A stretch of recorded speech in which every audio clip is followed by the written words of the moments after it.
ইংলিশের দুর্বলতা যাদের, এই ভিডিওটা তাদের জন্য। ভাই তুমি যদি মনে করো যে ইংলিশ শুধু অ্যাডমিশনে কোনো মতে পার পেয়ে গেলেই হবে বা এইচএসসি কোনো মতে পার পেয়ে গেলেই হবে, তুমি বোকার স্বর্গে বাস করতেছো। এই যে আজকে তুমি মনে প্রাণে চিন্তা করতেছো ইংলিশে ধরা খাই, ভাই বারবার ইংলিশে ধরা খাই, বিশ্বাস করো ইংলিশটা তোমার শুধু এইচএসসি না, তুমি যদি বাংলাদেশে যে কোনো সরকারি চাকরি পরীক্ষায় যদি অংশ নাও, ঠিক আছে, যে কোনো চাকরি পরীক্ষায় তোমার কিন্তু ইংলিশ লাগবে। এমনকি এই যে বিসিএস করে যত হাইপ তোলা হয়, বাংলাদেশের সবচেয়ে হাইপড যে জবের চাকরি, সেখানে তোমার প্রিলিতে হচ্ছে ইংলিশ আছে, তোমার রিটেনে হচ্ছে 200 মার্কের ইংলিশ আছে। তার মানে ইংলিশ থেকে মুক্তি পাওয়ার আসলে কোনো সুযোগ নাই। তাহলে একটাই উপায় কি, এটাকে ফেস করো, এমন ভাবে পড়াশোনা করো যাতে তোমার ইংলিশটা তোমার দুর্বলতা না, তোমার শক্তির জায়গায় পরিণত হয়। অন্য সাবজেক্টে যাই হোক, তুমি যাতে একদম নিজের বুকে হাত দিয়ে বলতে পারো যে ভাই ইংলিশ আমি একদম ফাটায় দিয়ে আসবো। তাহলে এই লেভেলের কিভাবে তুমি ইংলিশে নিজের প্রস্তুতিটা তুলে ফেলতে পারবা, আজকের ভিডিওটা তার উপরে। প্রথমে একটা জিনিস দেখো ভাই, ইংলিশে একটা অন্য ভাষা, এটা আমাদের মাতৃভাষা না। তাহলে যে কোনো একটা ভাষা শিক্ষা, এটা হোক গ্রামার হোক ভোকাবুলারি, এটা কখনো একদিনে হবে না। এটা প্রথম জিনিস মাথায় ঢুকাও, একদিনে সম্ভব না। রাতারাতি উন্নতি করে কিছু নাই যে আজকে আমি ইংলিশ পড়বো, আজকে 2 দিন পড়বো, 3 দিন পড়বো, 5 দিন পড়বো, এরপর আমি ইংলিশে একদম জাহাজ হয়ে যাব, এরকম ভাবনাটা ভুল। তাহলে তোমাকে একটা লং টার্ম একটা প্ল্যান নিয়ে আগাইতে হবে, স্লোলি বাট স্টেডিলি তোমাকে সামনের দিকে আগায় যাইতে হবে। এটা হচ্ছে প্রথম জিনিস, মেন্টালি এটাকে প্রস্তুত করা যে ভাই আমার একটু সময় দিতে হবে ইংলিশে, 1 দিন 2 দিন 3 দিন এই দুর্বলতাগুলো কাটবে না। দ্বিতীয় জিনিসটা হচ্ছে বর্তমানে তোমার হচ্ছে এটা অ্যাডমিশন হোক বা এটা মোটামুটি হচ্ছে জব মার্কেটে হোক, আমি ওভারঅল বলতেছি, ঠিক আছে। আমি নিজেও যেহেতু বিসিএস দিচ্ছি, তো জব মার্কেট প্লাস সব মিলে আমি তোমাদের বলি, ইংলিশে তোমার সবচেয়ে বেশি যে জিনিসটা লাগবে সেটা হচ্ছে যে একটা ভালো বই থেকে প্র্যাকটিস করতে হবে। ইংলিশ অঙ্কের মতো, অঙ্ক তুমি কখনোই মুখস্থ করো না, অঙ্ক তুমি কি করো, প্র্যাকটিস করো। একটা নিয়ম শিখো, সূত্র মুখস্থ করো বুঝে বুঝে, দেন তুমি সেই সূত্র দিয়ে 4-5টা করে ম্যাথ করে ওই সূত্রটা তুমি মাথায় সেট করার চেষ্টা করো, তাই না? আমরা সবাই কিন্তু এভাবেই অঙ্ক করি। ইংলিশটাও তোমাকে এইভাবেই ফোকাস করতে হবে, এটা হোক ইংলিশ গ্রামার হোক এটা ভোকাবুলারি, তোমাকে প্রচুর প্র্যাকটিস করতে হবে, প্রচুর হচ্ছে তোমাকে একটা ভালো বই অনুসরণ করতে হবে। বর্তমানে আমি নিজে জবের জন্য হচ্ছে দেখতেছি, সব মিলে আমার কাছে মাস্টার বইটা বেশ ভালো মনে হয়েছে। টু বি অনেস্ট, অনেকগুলো বইগুলোর মধ্যে মাস্টার বইটা আমার কাছে ভালো মনে হয়েছে। কিন্তু সমস্যাটা হচ্ছে মাস্টার বইয়ের একটা প্রবলেম হলো যে মাস্টার বইটা হচ্ছে অনেক মোটা। এটা জবের জন্য ঠিক আছে আমরা পড়তেছি, বাট তুমি যখন এটা মেডিকেল অ্যাডমিশন বা ভার্সিটি অ্যাডমিশনের জন্য পড়বা, এত কিছু আবার তোমার লাগবে না। আবার এত বড় মোটা বই দেখে অনেকে প্র্যাকটিসের আগ্রহী হারায় ফেলো যে ভাই এটা তো প্র্যাকটিস করেই শেষ করতে পারতেছি না, এত মোটা বই। ভাই স্বাভাবিক, এটা 99% স্টুডেন্টের জন্যই ফিজিবল না। মনে হবে যে এত মোটা বই ভাই আমি জীবনও শেষ করতে পারবো না, থাকের থেকে ভাই না পড়ি, ওই দুর্বলতা থাকুক। তো প্রথম যে জিনিসটা করতে পারো, তুমি মাস্টার বইটাকে একদম প্রিসাইজ করতে পারো। এই মাস্টার বইটাকে একদম প্রিসাইজ করে সাথে আমাদের লেকচার নোট সহ, মানে অ্যাডমিশনের জন্য ইমপ্লিমেন্ট করে হচ্ছে আমরা আরটিডিএস এর ইংলিশ বইটা হচ্ছে বানাইছি। সো মাস্টার বই যদি এত মোটা হয়, আরটিডিএস এর ইংলিশ বই হচ্ছে এইটুকু। সো এবং এইটুকু হচ্ছে যেটা তোমার লাগবে অ্যাডমিশন, এটা হোক ভার্সিটি অ্যাডমিশন হোক মেডিকেল অ্যাডমিশন, ভালো করার জন্য যা লাগবে এটা আমাদের বইতে আছে। সো এরকম একটা ভালো বই থেকে সাথে যদি তোমার অন্য কোনো বই ভালো লাগে, ঠিক আছে, আমরা নিজেরাই বইটা বানাইছি, আমরা জানি যে এই বইটা বানানোর পিছনে কি পরিমাণে এফোর্ট দিয়েছি। যদি তোমার অন্য কোনো বই ভালো লাগে, তুমি অন্য কোনো বই থেকে হচ্ছে প্র্যাকটিস করবা, কিন্তু এরকম একটা ভালো বই থেকে তোমাকে প্র্যাকটিস করতে হবে। এখন কেমনে প্র্যাকটিস করবা? তোমাদের অনেকের হচ্ছে ইংলিশে একদম গোড়ায় সমস্যা। তোমরা কি করো, মুখস্থ করার চেষ্টা করো, কোনো কিছু না বুঝো, তোমাদের সময় কম, ওই যে তাড়াহুড়া থাকে, টাইম দিতে চাও না, না বুঝে তুমি মুখস্থ করার চেষ্টা করো যে দূর এত পড়ার টাইম আছে নাকি, একটা জিনিস দেখো মুখস্থ করে ফেলো। কিন্তু না, এইভাবে করলে তুমি কখনোই ভালো করতে পারবে না। তোমাকে ইংলিশ এই প্র্যাকটিসটা করতে হবে হচ্ছে গোড়া থেকে প্র্যাকটিস। এই গোড়া থেকে প্র্যাকটিস বলতে কি বুঝাচ্ছি, চলো আমি একটু ছোট্ট করে তোমাকে 1 মিনিট একটা এক্সাম্পল দিই। দেখো, swimming is a good exercise, এটা তোমরা সবাই মুখস্থ করছো যে ভাই এখানে সুইমিং ভার্বের সাথে আইএনজি আছে, এটা ভাই জিরান্ড, এটা তোমরা অনেকে মুখস্থ করছো জিরান্ড। কিন্তু কেন এটা জিরান্ড হইলো, জিনিসটা কি? অনেকে না গোড়া থেকে কাজ করতে চাও না। এখন অনেকে বলতে পারো যে ভাই এটা নাউনের মতো কাজ করতেছে, এই জন্য ভার্বের সাথে আইএনজি নাউনের মতো কাজ করতেছে, এই জন্য এটা জিরান্ড। ঠিক আছে, বাট স্টিল তুমি আরেকটু গোড়ায় ঢোকো প্র্যাকটিস করার সময়, প্রত্যেকটা প্রশ্ন তুমি আরেকটু গোড়ায় ঢুকে তুমি হচ্ছে প্র্যাকটিস করো। যেমন এটা কি সেন্টেন্সের একদম প্রথমে বসছে, তো সেন্টেন্সের একদম প্রথমে বসছে মানে এটা সাবজেক্ট। তো ইংলিশ গ্রামারে তোমরা কি জানো যে সাবজেক্ট হিসেবে নাউন অথবা প্রোনাউন বসে? তো এটা তো প্রোনাউন হওয়ার কোনো সুযোগ নাই, আই উই হি সি এগুলো তো না, সেটা প্রোনাউন হওয়ার কোনো সুযোগ নাই। তো ইংলিশ গ্রামারে একদম প্রথমে বসছে এটা সাবজেক্ট, সাবজেক্ট হিসেবে নাউন অথবা প্রোনাউন বসে, কিন্তু এটা তো আই ইউ হি সি এগুলা না, সো এটা প্রোনাউন হওয়ার কোনো সুযোগ নাই, এটা নাউনই হবে। তাহলে ভার্বের সাথে আইএনজি কাজ করতেছে সাবজেক্ট হিসেবে, অর্থাৎ নাউন হিসেবে কাজ করতেছে, তাহলে এটা জিরান্ড। এইভাবে তুমি যদি পড়ো, তোমার মাথায় একদম সেট হবে যে কেন এটা জিরান্ড হইলো, এবং তাইলে তুমি পরের প্রশ্নটাও তুমি বুঝতে পারবা। যেমন শি লাইক সিঙ্গিং, এখানে সিঙ্গিংটা কি?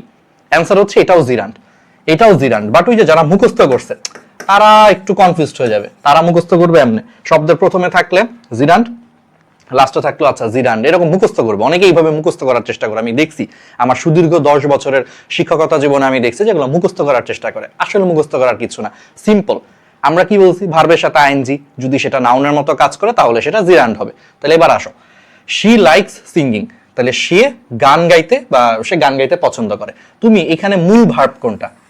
লাইকস, এটা হচ্ছে মূল ভার্ব, এখানে একটাই ভার্ব আছে লাইকস, বুঝতেই পারতেছো। তাহলে এটাই হচ্ছে মূল ভার্ব, বা এটাকে আমরা বলি প্রিন্সিপাল ভার্ব। তাহলে প্রিন্সিপাল ভার্বকে তুমি কি বা কাকে দিয়ে প্রশ্ন করো? এই প্রিন্সিপাল ভার্বকে তুমি কি বা কাকে দিয়ে প্রশ্ন করো যে সে কি পছন্দ করে? অ্যান্সার পেয়ে গেছো, সিঙ্গিং পছন্দ করে। She likes singing, she likes what, সে কি পছন্দ করে? অ্যান্সার পেয়ে গেছে, সিঙ্গিং পছন্দ করে। তাহলে আমরা কি জানি যে প্রিন্সিপাল ভার্বকে কি বা কাকে দিয়ে প্রশ্ন করে যে উত্তর পাওয়া যায় সেটা হচ্ছে অবজেক্ট। তাহলে এখানে সিঙ্গিং হচ্ছে অবজেক্ট। অ্যাগেইন, তাহলে সিঙ্গিং যদি অবজেক্ট হয়, সাধারণত সেন্টেন্সে অবজেক্ট হিসেবে নাউন বা প্রোনাউনই বসে। তার মানে সাবজেক্ট হিসেবেও নাউন বা প্রোনাউন বসে, অবজেক্ট হিসেবেও নাউন বা প্রোনাউন বসে। তাহলে তুমি বের করে ফেললে এখানে অবজেক্ট হচ্ছে সিঙ্গিং, আর অবজেক্ট হিসেবে সাধারণত নাউন বসে। দ্যাট মিন্স এটা নাউন, এর মধ্যে তাহলে ভার্বের সাথে আইএনজি, সিং তো একটা ভার্ব, তাহলে ভার্বের সাথে আইএনজি সেন্টেন্সে অবজেক্টের হিসেবে বসে সে নাউনের মতো কাজ করতেছে, এই জন্য সে জিরান্ড হইছে। তাহলে বুঝছো, এইরকম তোমাকে গোড়া থেকে যে তোমাকে হচ্ছে প্র্যাকটিস করতে হবে, ফাইন্ড আউট করতে হবে, তাইলে জিনিসগুলো একটা একটা করে তোমার গেমের মতো মাথায় ঢুকবে এবং এইটা তোমাকে লং টার্মে মনে থাকবে। তারপরে তুমি পরীক্ষায় ভালো করতে পারবা। আদারওয়াইজ তুমি যদি গোড়ায় না ঢুকে খালি এমনি মুখস্থ করো, হ্যাঁ সুইমিং জিরান্ড, হ্যাঁ প্রথমে বসলে জিরান্ড, হ্যাঁ লাস্টে বসছে, ভার্বের পরে বসছে জিরান্ড, কিন্তু ভার্বের পরে বসলেই কি সেটা জিরান্ড? কেন হইলো? এই যে একটু ব্যাখ্যা দিয়ে, এটা অবজেক্ট, অবজেক্ট হিসেবে বসে নাউন, তাহলে ভার্বের সাথে আইএনজি নাউন হিসেবে অবজেক্টের মতো কাজ করতেছে, এই জন্য এটা জিরান্ড হইছে। এমনি করে যে পড়বে সে আগায় থাকবে, তার এই জিনিসটা মনে থাকবে। কনটেক্সট, একটা জিনিসের কনটেক্সট বুঝলে মনে থাকে এটা কেন নাউনের মতো কাজ করে, যখন তুমি সেই কনটেক্সটটা বুঝলা তোমার এটা এখন মনে থাকবে। আদারওয়াইজ তুমি কিছুদিন পরেই ভুলে যাবা যেটা জিরান্ড ছিল। এরপরে তোমার পার্টিসিপলের সাথে যদি আমি মিক্সড করে দিয়ে দিই, তুমি উল্টাপাল্টা দাগায় দিয়ে আসবা, দেখা যাবে যে একটা পার্টিসিপলটা তুমি জিরান্ড হিসেবে দাগায় দিয়ে আসছো, কারণ তুমি যে কনটেক্সট বুঝো নাই, ডিপলি যাও নাই। সো বুঝতে পারতেছো গোড়া থেকে পড়তে বলতে আমি কি বুঝাইছি? এইভাবে তোমরা প্র্যাকটিস করবা, যেটা আমরা আরটিডিএস এর হচ্ছে পেইড ব্যাচে হচ্ছে করি। ঠিক আছে, শুধু পেইড ব্যাচে না, আমাদের কিছু ফ্রি ক্লাসও আছে। আমাদের ফ্রি ক্লাস করলেও তোমার 80 থেকে 90% হচ্ছে তোমার মাস্টার বই বা আরটিডিএস এর বই থেকে তোমার পড়া হয়ে যাবে। বুঝতে পারতেছো? 80 থেকে 90% ক্ষেত্রে ক্লিয়ার আমাদের ফ্রি ক্লাস করলে। আর পেইড কোর্স করলে 100% কেন বলতেছে? কারণ পেইড কোর্সের কন্টেন্টগুলো লেটেস্ট কন্টেন্ট থাকে। আমাদের এই ফ্রি ক্লাসগুলো অনেকগুলোই আছে 1-1.5 বছরের পুরাতন। সো 1-1.5 বছরের পুরাতন ক্লাস মানে যে গ্রামার চেঞ্জ হয়েছে ব্যাপারটা তাও না, কিন্তু ওই যে মানে সময়ের সাথে তাল মিলায় হচ্ছে নতুন প্রশ্ন এখানে প্র্যাকটিস করানো হয় নাই, দ্যাটস ইট। এই জন্য 80 থেকে 90% বলতেছে আমাদের ফ্রি ক্লাসগুলো করলে 80 থেকে 90% কাভার হবে। এইরকম করে গোড়া থেকে হচ্ছে তোমার কাভার হবে। আর যদি পেইড ব্যাচে করো, এইভাবে তোমাকে গোড়া থেকে হচ্ছে ধরে ধরে হচ্ছে তোমাকে পড়ানো হয়, আমি এবং তোমাদের মইনুল ভাইয়া হচ্ছে পড়াই। ঠিক আছে, তো এই জন্য গোড়া থেকে হচ্ছে প্র্যাকটিস করবা, অ্যাডমিশনে ইংলিশকে তোমার শক্তির জায়গায় হচ্ছে পরিণত করবা। আর এই যে বিদ্যাগুলা ভাই, তোমার এটা শুধু নট অনলি অ্যাডমিশন, মাথায় রাখবা। তুমি যদি বিসিএস পরীক্ষা দাও, সরকারি যে কোনো চাকরি পরীক্ষা দাও, বা ইংলিশ তোমার লাগবে, এটা তোমার ফেস করতে হবে, বা ব্যাংকের চাকরি পরীক্ষা দাও, তোমার লাগবে। এখন না হোক, তোমার বড় ভাই বড় আপুরে জিজ্ঞেস করো যারা বিভিন্ন সরকারি চাকরি পরীক্ষা বা ব্যাংকের পরীক্ষায় বা প্রাথমিক শিক্ষক নিয়োগ পরীক্ষা যারা রেগুলার পরীক্ষা দিচ্ছে, তাদেরকে জিজ্ঞেস করো ইংলিশটা কি পরিমাণ দরকার। ঠিক আছে, তাদেরকে জিজ্ঞেস করো, তারাই তোমার বলে দিবে যে তোমার যদি ইংলিশে দুর্বলতা থাকে ভাই, তোর শুধু অ্যাডমিশন না, তুই চাকরি পরীক্ষা তো সাফার করবি, এটা বলে দিবে তোমাকে। ঠিক আছে, এটা একদম ওপেন সিক্রেট। সো এই জন্য এমন ভাবে পড়ো এখন থেকে যাতে ইংলিশ তোমার শক্তির জায়গা হয়, ইংলিশের জন্য শুধু অ্যাডমিশন না, যাতে তুমি চাকরি পরীক্ষায় ভালো করতে পারো। এটা আরটিডিএস এর একমাত্র ক্লাসগুলোতে হচ্ছে পাবে, এরকম গোড়া থেকে পড়ানো হয়। অনেক জায়গায় দেখবে যে জাস্ট মুখস্থ পড়ানো হচ্ছে, এটা প্রথমে বসছে, এটা ভার্বের সাথে আইএনজি নাউন, কিন্তু কেন নাউন? কেন নাউনের মতো কাজ করতেছে? কারণ এটা সাবজেক্ট, সাবজেক্ট হিসেবে নাউন বসে, এই জন্য এটা নাউনের মতো কাজ করতেছে। এমনি করে গোড়া থেকে যেখানে পড়াবে এরকম কোন একটা জায়গাতে তুমি হচ্ছে যুক্ত হও, যেটা আরটিডিএস এ তোমাকে ইনশিওর করা হচ্ছে। সাথে last but not the least, by shortcut নামে আবারও বলতেছি, গোড়া থেকে প্র্যাকটিস করবা, প্রত্যেকটা বেসিক জানবা, প্রচুর প্র্যাকটিস করবে এবং স্লোলি বাট স্টেডিলি প্রতিদিন অল্প অল্প করে পড়বা, তাহলে ইংলিশের এই দুর্বলতাগুলো তোমার দূর হবে। লং টার্ম প্রজেক্ট, মিনিমাম 3 মাস 4 মাস তোমাকে এটা নিয়ে কাজ করতে হবে, তাইলে তোমার স্ট্রং জোনে পরিণত হবে। আদারওয়াইজ ওই এলোমেলো ভাবে পড়াশোনা করলে, একদিন 2 ঘন্টা পড়লে বাকি 5 দিন যদি খবর না থাকে, বা হয়তো এইভাবে ডিপলি যদি তুমি পড়াশোনা না করো, জাস্ট কোনো মতে মুখস্থ করো, না বুঝে খালি মুখস্থ করা, প্র্যাকটিস করা, দেখলে পারি ভাই, অপশন দেখলে কোনো মতে পারি, না হইলে পারি না, এমনি করে পড়লে ভাই তুমি ভুলে যাবা। আর অবশ্যই 2 থেকে 3 বার তোমাকে রিভিশন দিয়ে যাইতে হবে। প্রথমবার পড়বা, কনসেপ্ট তোমার মাথায় ঢুকলো, বাট প্রথমবার পড়ার পর আমাদের হিউম্যান ব্রেইন 40% 50%-এর বেশি মনে রাখতে পারে না। ওটা যখন তুমি দ্বিতীয়বার প্র্যাকটিস করবা তখন 60 থেকে 70% মনে থাকবে। 3 নম্বরবার প্র্যাকটিস করলে এটা 80-90% মনে থাকবে। এই 80-90% মনে থাকতে পারলে তুমি যে কোনো পরীক্ষা অনেক ভালো পরীক্ষা দিয়ে আসবা। সো এইভাবে তোমাকে কাজ করতে হবে। সো এটাই হচ্ছে ব্যাপার। তুমি এইচএসসি 26 হও, এইচএসসি 27 হও, এইচএসসি 28, 29, 30 যেই ব্যাচই হও না কেন, বা এইচএসসি 25 হও, ঠিক আছে, তোমার অ্যাডমিশন এটা হোক মেডিকেল অ্যাডমিশন হোক এটা ভার্সিটি অ্যাডমিশন, সব জায়গায় অলমোস্ট সব জায়গাতে হচ্ছে তোমার ইংলিশ আছে। তো ইংলিশে ভালো করতে গেলে এইভাবে হচ্ছে এই টিপসটা অনুসরণ করো, এইভাবে পড়ো। আর ফ্রি ক্লাস অলরেডি আছে, ন্যানো মেডিকেল কোর্স লিখে হচ্ছে সার্চ দিবা, ঠিক আছে, আমাদের ওয়েবসাইটে চলে ইউটিউবে চলে যাবা, ন্যানো মেডিকেল কোর্স লিখে সার্চ দিয়ে দেখবা যে এখানে অনেকগুলো ইংলিশ ক্লাস আছে, ঠিক আছে, বা ন্যানো ইংলিশ লিখে দিলেও চলে আসবে, বুঝতে পারছো, চলে আসবে। তো সেইখানে তোমরা আলটিমেটলি যদি সার্চ দাও ক্লাসগুলো আসবে, যেখানে ক্লাসগুলো সুন্দর করে হচ্ছে সবকিছু মোটামুটি হচ্ছে আমাদের আরটিডিএস এর বই আর হচ্ছে মাস্টার বই দুইটাকে মিলায় হচ্ছে প্রিসাইজ করে হচ্ছে পড়ানো হয়েছে। ফ্রি 80-90% হচ্ছে কভার হবে। আর আমাদের পেইড ব্যাচটা তুমি যদি যুক্ত হও, এমনি যাদের মেডিকেল স্বপ্ন তারা যুক্ত হইতে পারো। বাংলাদেশের সবচেয়ে বড় হচ্ছে মেডিকেল প্ল্যাটফর্ম আরটিডিএস, তোমরা এটা জানো, অনলাইনে সবচেয়ে বড় মেডিকেল প্ল্যাটফর্ম। সো যদি যুক্ত হইতে চাও অবশ্যই তোমরা এইচএসসি 26 হোক, 27 হোক বা 25 সেকেন্ড টাইম কোর্স হোক, তোমরা যুক্ত হয়ে যেতে পারবা। rtdslive.com এই ওয়েবসাইটে চলে যাবা, rtdslive.com এই ওয়েবসাইটে চলে যাবা, চলে যে আমাদের হোম পেজে দেখবা যে আমার একটা ছবি আছে, দেখবা, ঠিক আছে। তারপরে নিচে চলে আসবে, এখানে অনেকগুলা কোর্স আছে, 25 ব্যাচের সেকেন্ড টাইম মেডিকেল ব্যাচ আছে, একটু দেখবা যেই ব্যাচের এইচএসসি 26-এর প্রি মেডিকেল ব্যাচ আছে, এইচএসসি 27-এর হচ্ছে তোমার অ্যাডভান্স প্রি মেডিকেল ব্যাচ আছে। আর আরটিডিএস এর একটা সুবিধা হচ্ছে একবার তুমি আমাদের কোর্সে যুক্ত হইলে তোমার মেডিকেল পরীক্ষা পর্যন্ত আর কোনো কোর্স তোমাকে কিছু করা লাগবে না। সাপোজ তুমি 26 ব্যাচের প্রি মেডিকেল ব্যাচে যুক্ত হয়েছো, তাহলে 26 ব্যাচের মেডিকেল এবং ডেন্টাল পরীক্ষা পর্যন্ত যত কোর্স আসবে আরটিডিএস থেকে সবগুলার তুমি ফ্রি অ্যাক্সেস পাবা, তোমার আর সেকেন্ড বার টাকা দেওয়া লাগবে না। Same goes for 27 batch.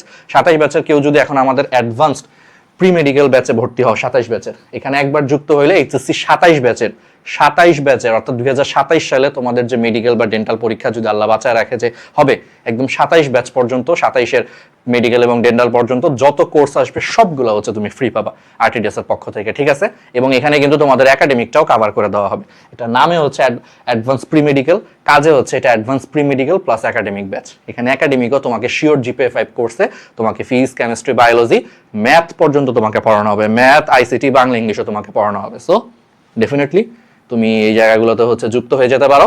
আর কিভাবে যুক্ত হবা ভাই, তোমার যেটা ভাল লাগে, তুমি যেই ব্যাচ আগে দেখবা, কোন ব্যাচ, সাপোজ তুমি 26 ব্যাচ, আমি জাস্ট দেখাচ্ছি, ঠিক আছে, তোমার যেটা ভাল লাগে তুমি সেখানে যে বিস্তারিত দেখাতে ক্লিক করবা, তারপরে হচ্ছে কোর্সটি কিনুনে হচ্ছে একটা ক্লিক করে ফেলবা, তারপরে হয়েছে তুমি একটা কুপন কোড ইউজ করতে পারো, বর্তমানে একটা কুপন চলতেছে অ্যাপ্লাই কুপন, সেই অ্যাপ্লাই কুপনে ক্লিক করে সালামি, ঠিক আছে, ঈদের মৌসুম চলতেছে এখনো বাংলাদেশের ওই টেলিভিশনগুলোর মতো 7 দিন পর্যন্ত ঈদ, ঠিক আছে, ঈদের 7ম দিন পর্যন্ত ঈদ, আমরা সেই নীতিতে বিশ্বাসী। সালামি 200 অ্যাপ্লাই করবা, দেখো টান টানা ম্যাজিক, ঠিক আছে, 5750 টাকায় হচ্ছে একটা দুর্দান্ত 200 টাকা কমে গেছে। তারপরে ক্লিক কইরা ভাই তুমি পেমেন্ট করে ফেলবা। আর প্রথমবার আমাদের ওয়েবসাইটে আসলে তুমি ক্লিক করতে গেলে দেখবা তোমারে বলবে যে ফোন নম্বর দেখে একটা অ্যাকাউন্ট খুলো। ফেসবুকে যেরকম ফোন নম্বর দিয়ে অ্যাকাউন্ট খুলছো, ভাই ফোন নম্বর দিয়ে অ্যাকাউন্ট খুলে ফেলবা। কোথায় যাবা তাইলে? rtdslive.com, একদম সহজ, rtds লাইভ, LIVE, rtdslive.com লিখবা, ওয়েবসাইটে চলে আসবা, বাকিটা তুমি নিজেই বুঝবা। না বুঝলে আমাদের হচ্ছে পেজ এবং আমাদের হোয়াটসঅ্যাপ নম্বর, সেখানেও তোমরা মেসেজ দিতে পারো, ঠিক আছে। এই হচ্ছে তোমার ব্যাপার। আর ফ্রি ক্লাসগুলো করো, আমাদের যে পেইড কোর্সে ভর্তি হইতে হবে ব্যাপারটা এরকম না। ফ্রি ক্লাস করলে 80-90% কভার হয়ে যাবে, ঠিক যেই জিনিসগুলো বলছি এগুলো আমাদের ফ্রি ক্লাসেও আছে। তো ফ্রি ক্লাস করার জন্য সিম্পল ন্যানো মেডিকেল কোর্স লিখে সার্চ দিবা, বা এখানে physics, chemistry, biology, GK, English, medical অ্যাডমিশনে যা যা আছে সবগুলোর ফ্রি ক্লাস দেওয়া আছে। এটা করলেও 80-90% কভার হবে। তবে অ্যাডমিশনে দেখা যায় যে যাদের সামর্থ্য আছে, যেহেতু আমাদের কোর্স প্রাইস হচ্ছে একদমই কম, একবার ভর্তি হলে আর একদম অ্যাডমিশন পর্যন্ত যত কোর্স আসবে সব ফ্রি পাবা। সো এইভাবে চিন্তা করবা যে একটা কোর্সে ভর্তি হলে 1-1.5 বছর ভাইরা যা আনবে সব ফ্রি। সো এইভাবে চিন্তা করলে কোর্স প্রাইস একদমই কম। সো তুমি 100% প্রিপারেশনের জন্য পেইড ব্যাচে ভর্তি হতে পারো। আর যদি কারো টাকা সমস্যা থাকে ভাই, go for this free playlist এবং আমাকে ধন্যবাদ দিও, আমাদের জন্য হচ্ছে দোয়া করো, ঠিক আছে। আর আমাদের সম্পর্কে যে কোনো কিছু জানতে এই হোয়াটসঅ্যাপ নম্বর, এটা হচ্ছে হোয়াটসঅ্যাপ নম্বরে হচ্ছে একটা মেসেজ দিও, অথবা আমাদের পেজগুলোতে গ্র্যাভিটি মেডিস্টেশন আছে, আরটিডিএস আছে, রোড টু ডিএমসি পেজ আছে, যে কোনো একটা পেজে মেসেজ দিও, ঠিক আছে। ধন্যবাদ, তাহলে ক্লাসগুলো হচ্ছে পড়তে থাকো, আর যা বলছি এইগুলা যদি তুমি অনুসরণ করো, অ্যাডমিশন ইনশাল্লাহ তোমার ইংলিশটা হবে শক্তির জায়গায়। এবং এটা শুধু অ্যাডমিশন না ভাই, তোমার চাকরি পরীক্ষা তো একদম ফাটায় হচ্ছে পরীক্ষা দিতে পারবা। আর আমাদের জন্য